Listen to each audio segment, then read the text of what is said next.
Fala pessoal, sejam todos bem-vindos a mais um vídeo aqui do NS Soccer. Pessoal, assim como a gente tinha falado ontem, hoje é um vídeo especial relacionado obviamente à Copa do Mundo de 1950. Tá? A gente está fazendo uma série agora, para explicar para quem não acompanhou ontem, todo sábado a gente vai fazer, até a Copa do Mundo, um especial referente às Copas do Mundo que o Brasil chegou à final. Então a gente começou pela primeira, 1950, vídeo de ontem, espero que você tenha visto. Caso você não tenha visto, por favor, veja no canal. E todo domingo a gente vai contar a história de um personagem principal daquela Copa do Mundo. E é um personagem que traz reflexões, tá? Não necessariamente seja um personagem principal, o artilheiro, o melhor jogador, mas um personagem que vai trazer reflexões sobre a Copa do Mundo, sobre algumas coisas que a gente possa debater aqui no canal, beleza? Hoje o personagem é o Barbosa, goleiro da Copa do Mundo de 1950. Então a gente vai para a vinheta e na volta a gente vai falar sobre Barbosa e sobre a Copa do Mundo de 1950, sobre diferentes óticas, sobre a ótica desse goleiro. Combinado? Então até daqui a pouco.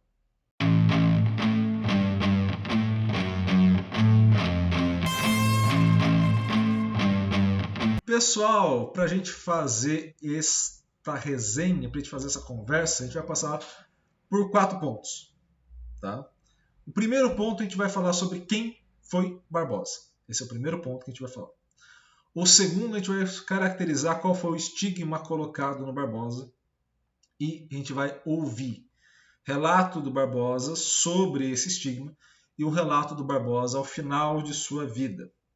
E por fim a gente vai entender como o Barbosa entendeu o jogo, de fato, né? Se ele entendeu que houve falha, não houve falha, o que ele vivenciou ao longo desse período e, principalmente, qual é a opinião e sentimento que ele teve. Tá? Isso, obviamente, a gente vai pegar nas entrevistas que ele concedeu depois da Copa do Mundo de 1950. Vale ressaltar, antes da gente entrar nesses 4 tópicos que a gente colocou, Barbosa foi um goleiro extremamente vencedor. Aliás, é o jogador com mais títulos da história do Vasco. Então, assim, é um jogador muito importante na história do clube, é um jogador muito importante na história do Brasil e, obviamente, passou por situações inadmissíveis em qualquer tempo, em qualquer época, em decorrência não só de uma possível falha numa Copa do Mundo, mas também de um contexto racial que, obviamente, é péssimo, sinônimo de um racismo muito grande na sociedade brasileira, que ele passou não só em 1950, né, mas em toda a sua vida até o final dela. Beleza?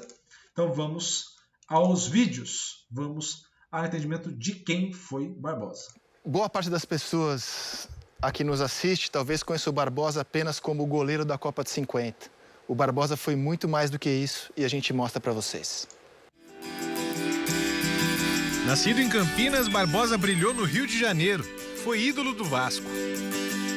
É o jogador com mais títulos na história do time carioca. São 15 conquistas. Disputou mais de 400 jogos pelo clube. Também defendeu a seleção brasileira em 22 partidas. Mas o nome dele é quase sempre associado a uma só delas. A final da Copa do Mundo de 1950. O racismo brasileiro ele sempre foi cínico e perverso. O cinismo é de se afirmar que o Brasil nunca foi um país racista, e o perverso, talvez o mais bem acabado exemplo, seja o Barbosa. A partir do que aconteceu naquela final, o Barbosa foi vilanizado, ele foi o responsável pela derrota da seleção brasileira e, ao mesmo tempo, criou-se a ideia de que negros não poderiam ser goleiros, porque negros não eram confiáveis em posição que exigia tanta confiança e tanta segurança. Essa é uma das perversidades do racismo brasileiro. O Barbosa morreu sofrendo com isso. Eu tive a oportunidade, assim como o Paulo Vinícius, de entrevistar o Barbosa algumas vezes. O Barbosa foi barrado na concentração da seleção brasileira em 1993, na Granja Comari, sob a alegação de que ele era um sujeito que não dava sorte. Estigmatizou-se o goleiro negro brasileiro. Isso foi quebrado timidamente com a presença do Manga na Copa de 66 e depois com a presença do Dida, titular da seleção brasileira na Copa de 2006, mas as ações foram pontuais. porque uma das mais perversas manifestações do racismo brasileiro, que perdura até hoje, foi a que vitimou Moacir Barbosa, nome do Centro de Treinamento do Clube de Regatas Vasco da Gama, e que o projeto Negro Muro prestou uma linda homenagem pintando um mural na próxima sede do Vasco, em São Januário. E justiça... E aí, pessoal, para a gente entender, o Brasil, à época, e aí o Brasil, vamos começar pelos governantes, né, para variar, o Brasil fez da Copa do Mundo de 1950 uma grande vitrine mundial do potencial que o Brasil poderia ter. E ao ter feito isso, ao ter feito esse cenário todo, se tinha uma expectativa muito grande de resultados. E, obviamente, quando essa expectativa foi frustrada, a gente tem uma cultura de criar vilões, né, de culpar um jogador específico em detrimento de um resultado que é coletivo e que tem um contexto, né? Ou seja, não era só o Barbosa que estava jogando, em 2006 não era só o Roberto Carlos que estava jogando quando se finalizou a questão do meião, não é só o Ronaldo que estava jogando em 98, não é só outros jogadores, a gente pode pegar N exemplos aí, de pessoas que foram vilanizadas logo de cara por conta de um resultado negativo que a gente tinha uma expectativa que fosse positivo. Então esse é um primeiro cenário. Essa característica de criar vilões e pessoas responsáveis por todo um coletivo, por todo um contexto, ou seja, haviam 22 jogadores em campo, só um foi responsável. Isso acaba, e aí eu estou tirando a questão racial dessa primeira parte de análise, justamente para a gente entender o quão ruim já é o básico, né? O quão ruim já é essa parte de você criar um vilão, independente de quem seja. Você cria um vilão excluindo o mérito do vencedor, então o Uruguai não teria mérito, porque se foi uma falha, o que proporcionou o título, o Uruguai não tem mérito no título, da não existência da falha, o Uruguai não venceria o Brasil, numa perspectiva dessa. Também, nesse mesmo cenário, onde o Uruguai não tem mérito, os outros jogadores do Brasil também não têm responsabilidade sobre. Afinal de contas, se o Brasil tivesse não tido aquela falha, venceria de 1-0, empataria 1-1. Os outros jogadores que não marcaram o gol, não fizeram 2-2, não fizeram 3-2, não teriam responsabilidades. Ou que também não evitaram o chute, ou que também não evitaram o primeiro gol, e assim por diante. Então você retira a responsabilidade de todo mundo e acarreta a responsabilidade de um só. Isso em si já é imbecil, sendo bem honesto. Isso sim já é imbecil. A escolha de quem você joga a culpa, ela foi organizada, e aí sim entra o viés racial, ela foi organizada em detrimento do jogador negro, em detrimento do contexto social da época, que é vigente muitas vezes até hoje. Então, assim, se a gente olhar o histórico, quantos caras não sofreram isso ao longo das suas carreiras em detrimento de uma opinião que já era velada e que naquele cenário onde se apontou uma possível falha, se teve um estalo para jogar ali aquela culpa, aquele racismo velado que se tinha sobre um negro e sobre todos os outros que vieram à sequência. Então, essa é uma característica social de fato.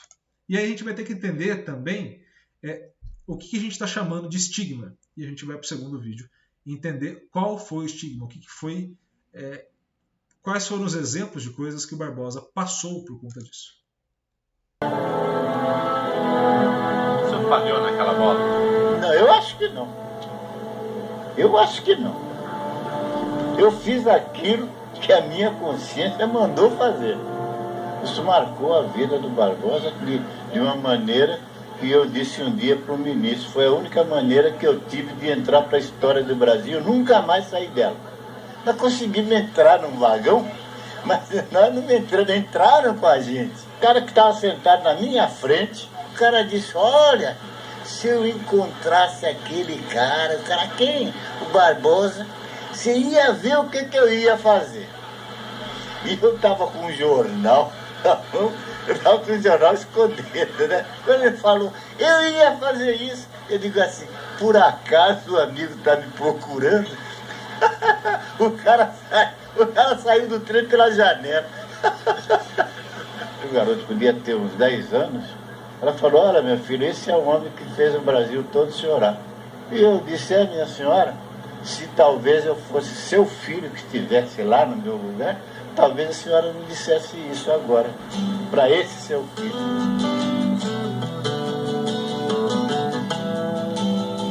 Foi a única maneira que eu consegui entrar para a história sem sair nunca mais dela. Sim. Porque eu entrei para a história e não saí mais. Eu vou morrer e os caras vão ficar cobrando isso. A entrevista de Barbosa, dada aos canais ESPN em 2000, um mês antes de sua morte, mostra que o goleiro, que completaria neste domingo 95 anos, foi para o túmulo sem jamais ter se livrado da culpa pela perda da Copa do Mundo de 1950. Há alguns que aceitam as explicações, há outros que não. Então, gente, lá você falhou. Mas eu se eu falhei, meu filho, quem é que vai voltar atrás agora? Títulos que, no entanto, não serviram para que Barbosa fosse absolvido. A única imagem do fatídico lance mostra a Gigia entrando livre na área e chutando cruzado. O goleiro voa na bola, mas não consegue defender.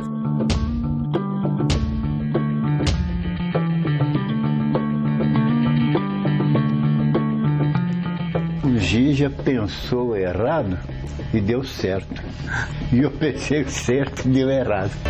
Eu acho que o tempo já foi o suficiente. Nós vamos aí para 50 anos de Copa do Mundo. E eu acho que isso já foi o suficiente para que o brasileiro consciente soubesse, pelo menos, analisar aquilo que aconteceu dentro de um campo de futebol.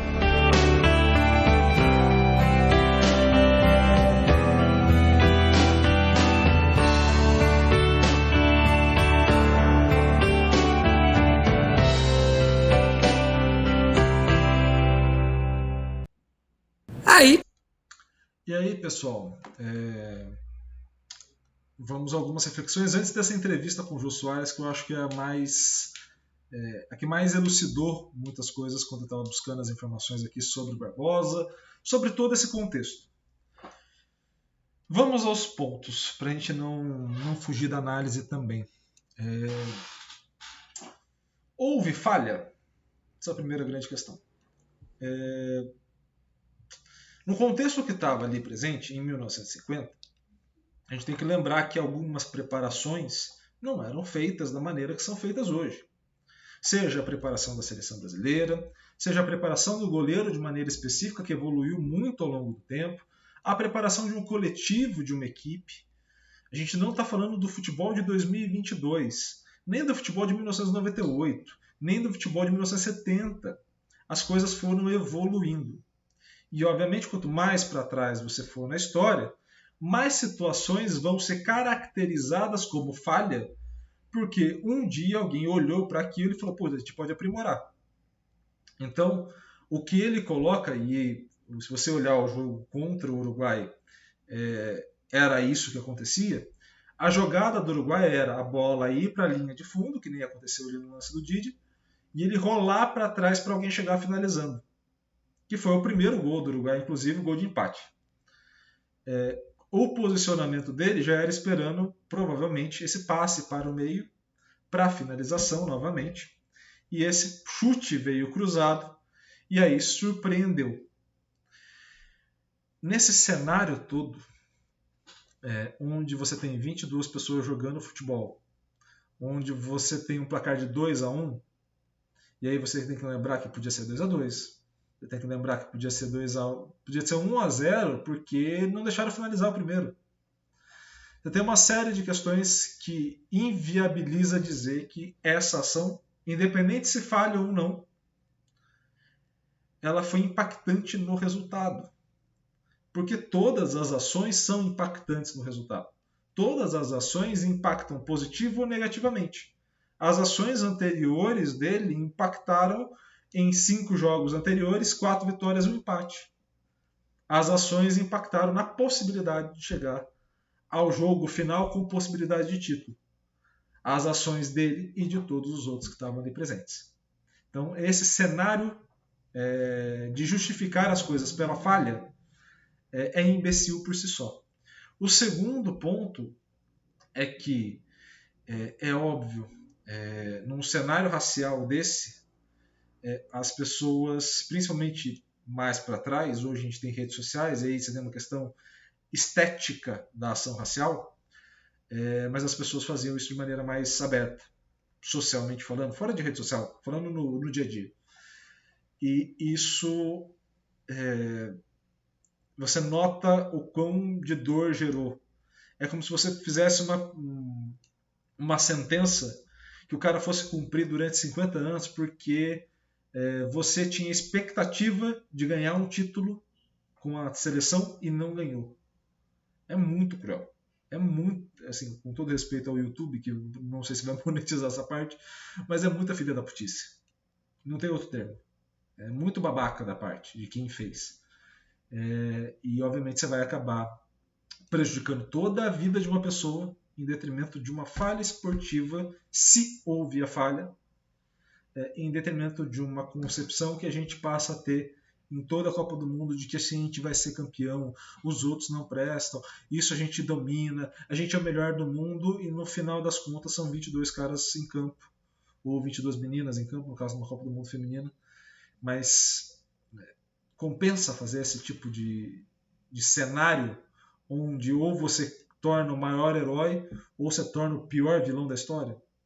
Meio filha da mãe esse cenário posto para qualquer jogador de futebol brasileiro, e em especial quem é negro no Brasil. E a gente vai ouvir agora a entrevista dele no Jô Soares, que eu acho fantástica a entrevista, até porque é o Jô Soares fazendo entrevista, né? Então ajuda bastante também as perguntas. Você era indubitavelmente o maior goleiro do Brasil, veio a Copa de 50, você foi convocado, e aquele negócio do goleiro que vai de vilão a herói, de herói a vilão. Acontecem na final 2 gols. E, aliás, ontem aqui na mesa quadrada eu comentei que eu achei que o segundo gol também era um gol indefensável, porque a bola veio por um ângulo absolutamente imprevisível. Certo. Né? Nós vamos mostrar aqui a imagem do vídeo da Isto É, que aliás tem lançado, esses vídeos são excelentes. Vamos mostrar a imagem. Na imagem eu acho que não está muito nítido, muito claro, mas dá para a gente conversar depois com o Barbosa. Vilen, solta, por favor. E na final contra o Uruguai, que estamos vendo, o Brasil chegou e só precisava do empate. Chegou a marcar com friaça, que aparece marcando. Quase caiu o estádio, mas era apenas uma ilusão. Esse favoritismo brasileiro, esse primeiro gol, não impediram que Schiaffino levasse o Uruguai ao empate. O empate ainda servia. Mas nesta jogada, Gija acabava com o sonho brasileiro. O Brasil vice-campeão do mundo, mas nem interessava o título. O que o Brasil queria mesmo era ser campeão. Barbosa está batido e o Brasil... A bola passou entre a trave e você. Sim, foi. Você estava a que distância da trave? Menos de 1 metro ou não? Menos de 1 metro, porque eu esperava que ele fosse cruzar a bola. Exatamente. Porque isso era a jogada que eles estavam fazendo. E nessa altura ele errou. Eu acredito que ele tenha errado e errando acertou. Né? Essas coisas, essas ironias do futebol. São as coisas que acontecem. No Agora, quando a bola passa, você está aqui, digamos, porque eu estava no Maracanã, eu tinha 12 anos, estava no Maracanã, e vi o filme depois várias vezes. Você está a menos de 1 metro da trave, não é isso? Certo. E a bola passa num espaço onde praticamente não teria espaço para passar. Não teria espaço, exatamente. Quando você pula na bola depois que a bola entra, depois que a bola passa? Não, você tem que pular antes. Não sei, mas nesse caso específico... No caso específico, porque a distância era muito perto. Então não há o tempo suficiente para você cair e conseguir fechar aquele ângulo pequeno que é isso que eu estou dizendo. Quer dizer, quando você caiu, a bola já tinha passado. Né? Eu ainda toquei na bola. Você chegou a tocar na bola? Eu toquei na bola. Porque há um momento de indecisão, porque, sei lá, tem gente, aliás, ontem a gente discutia isso aqui, tem gente que acha que era uma bola defensável. Não, foi frango porque era defensável. Eu acho que não era, exatamente por essa dualidade que havia no lance. Questão de tempo. Né? Quer dizer, havia a possibilidade de cruzar, como ele tinha feito anteriormente, e a bola de repente passou ali, não dava tempo. Né? Você fica tentando, vamos dizer, adivinhar, porque aí você vai adivinhar o que é que ele vai fazer. No entanto, ele pode fazer uma coisa certa e errar. E ele faz uma errada e acerta. E dá certo. Pois é. O que passou na tua cabeça? Isso é um momento que é inesquecível para você. É claro, é lógico. O que passou na sua cabeça naquele momento, Barbosa? Aquilo ali a gente tinha lugar, se tivesse um buraco ali para a gente entrar e sumir do mapa.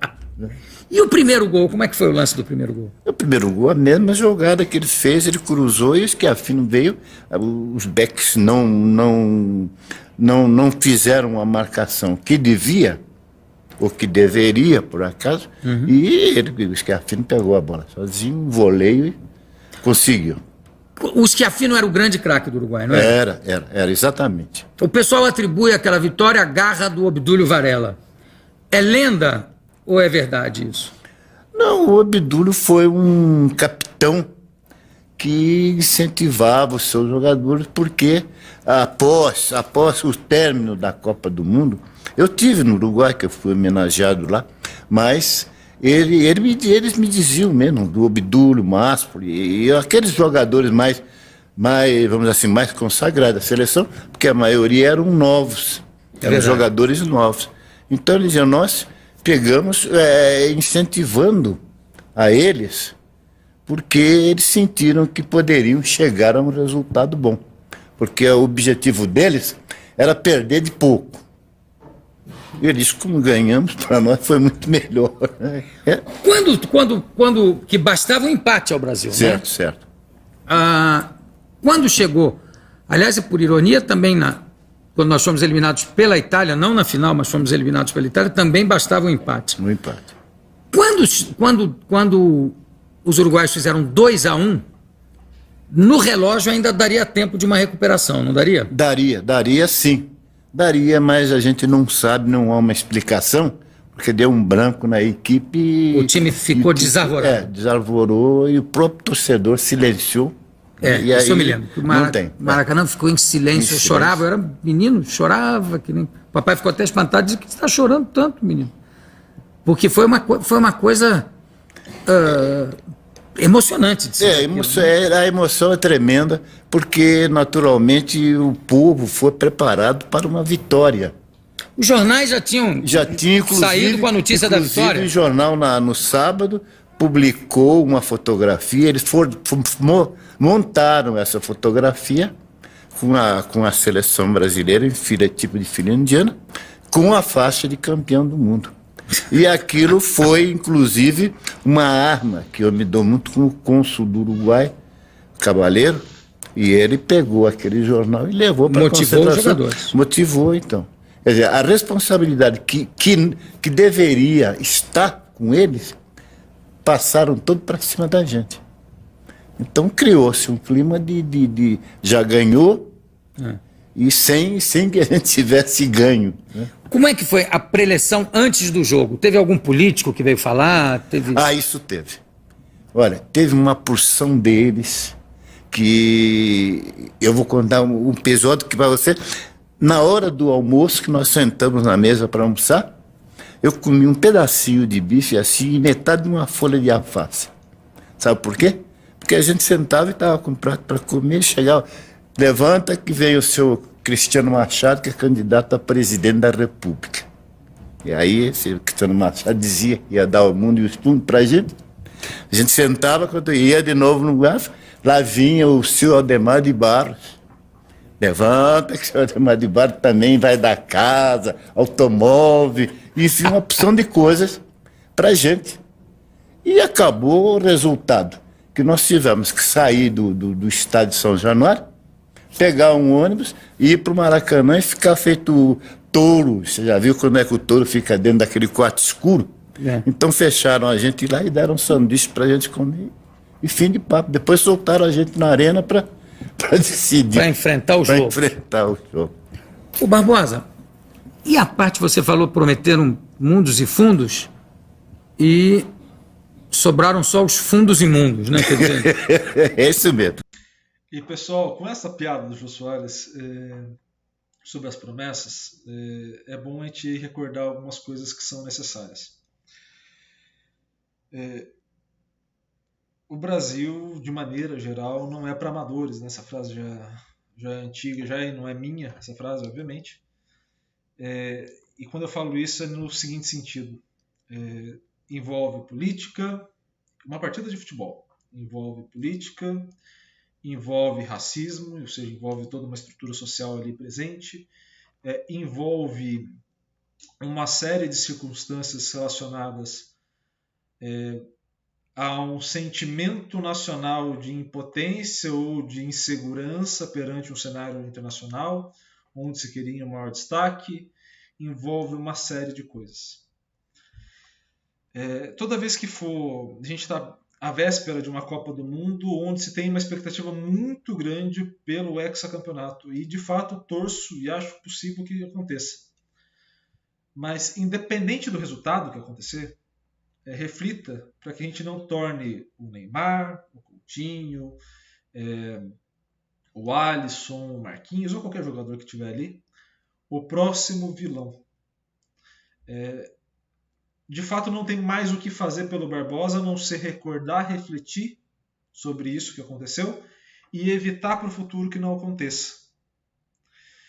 E esse talvez seja o principal ponto dessa história. Barbosa é um dos caras mais vencedores do futebol brasileiro.